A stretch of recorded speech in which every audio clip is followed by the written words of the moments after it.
Bonjour et bienvenue dans les rendez-vous coaching. Trouver la motivation, c'est bien, la garder, c'est mieux. C'est aussi plus difficile, du moins cela c'était avant.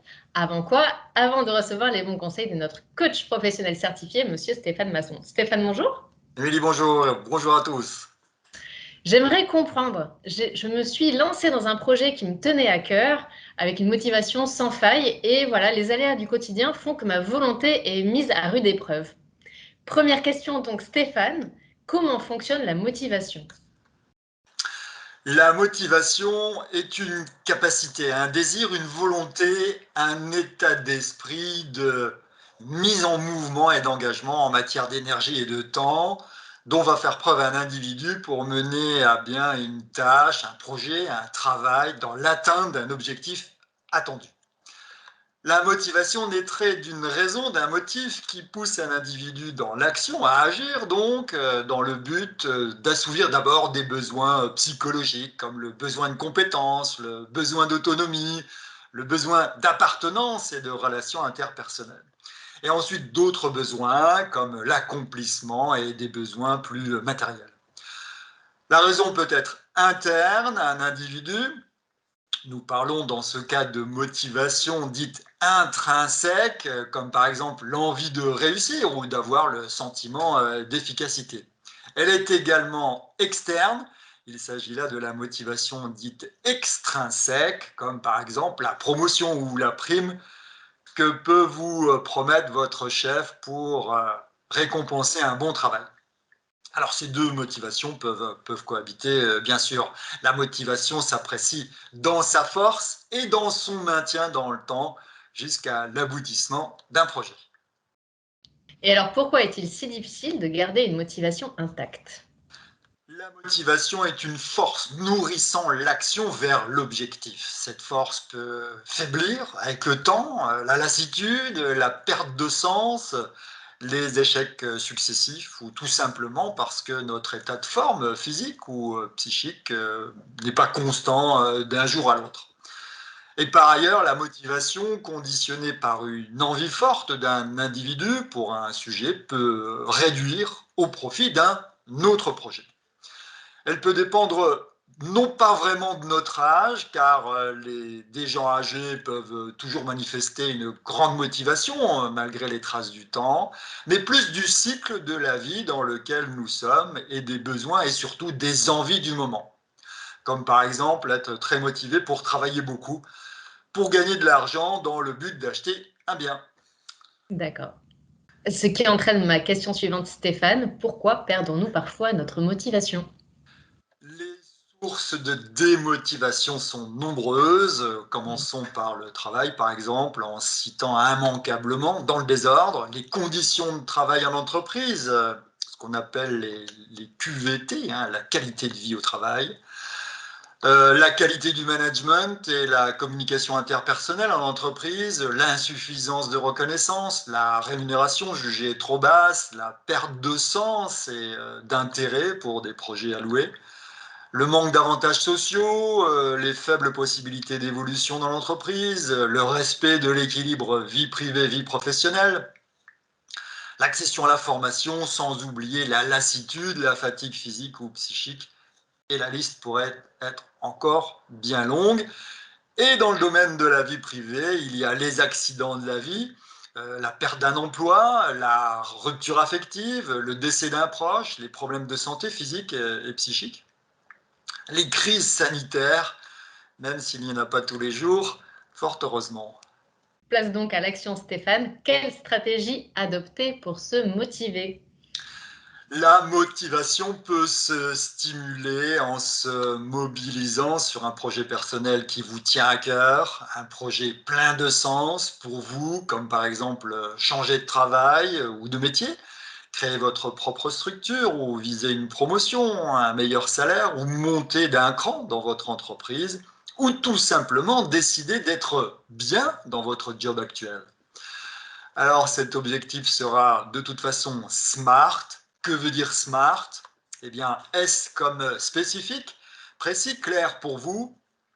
M comme mesurable, votre projet aura un vrai début et un réel aboutissement, palpable.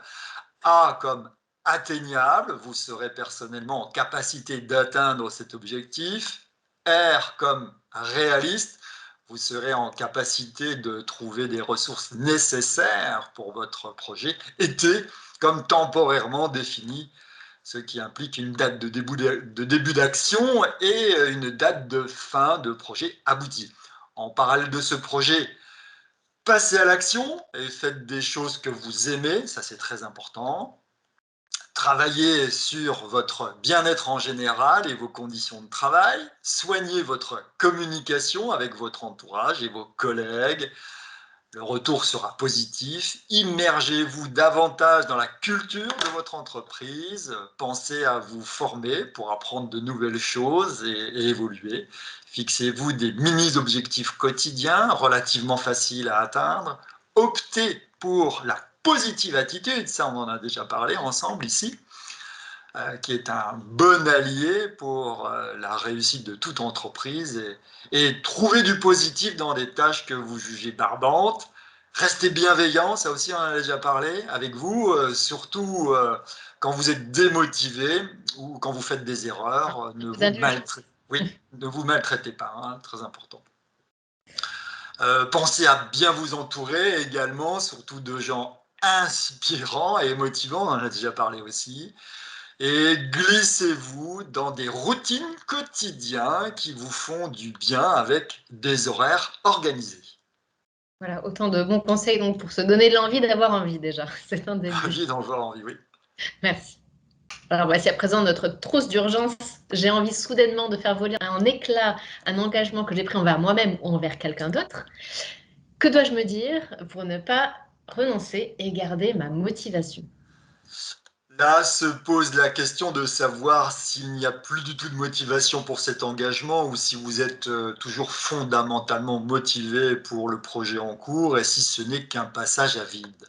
Dans le cas de la perte de motivation totale et définitive, je vous renvoie à la réponse précédente qui vous mettra sur les rails d'un nouveau projet motivant. C'est le cas par exemple d'un emploi qui ne vous correspond plus et qui ne vous apporte plus ce dont vous avez besoin à l'instant T. En ce qui concerne la perte de motivation passagère, il s'agira de redonner du sens à ce que vous faites actuellement en trouvant le lien existant entre ce projet et vos valeurs profondes, vos besoins pressants du moment. De répondre basiquement, hein, je dis toujours basiquement, hein, c'est très basique, mais c'est comme ça que ça se passe, répondre basiquement aux questions du type « Pourquoi suis-je sur ce projet ? Est-ce en accord avec mes valeurs ? Quels sont mes besoins actuels qui m'invitent à œuvrer sur ce projet ? Ce projet pourvoit-il à mes besoins ?» Et n'hésitez pas à vous faire accompagner d'un professionnel si vous en ressentez le besoin sur ce type de problématique. Vous le disiez très justement, Stéphane, donc n'hésitez pas à vous faire accompagner par un professionnel. Si vous êtes plein d'envie, mais que le manque de motivation vous freine, ou alors que vous ressentez une perte de sens dans votre vie, n'hésitez pas à vous faire accompagner d'un coach qui saura vous redonner les clés vers un épanouissement. C'est ce que vous proposez, Stéphane, c'est bien cela ? Oui, tout à fait, hein. On trouve toujours des solutions lorsqu'il y a un trou d'air comme ça. Il y a des phases, hein, et Ça souvent, arrive, on est d'accord. oui, les gens 40, 45, 50 ans, il peut y avoir un trou d'air. Donc là, on a besoin de redonner du sens. Ouais. Voilà, et on peut vous consulter, donc que ce soit en face à face si on habite votre région, par téléphone ou encore en visio, par Skype ou encore WhatsApp.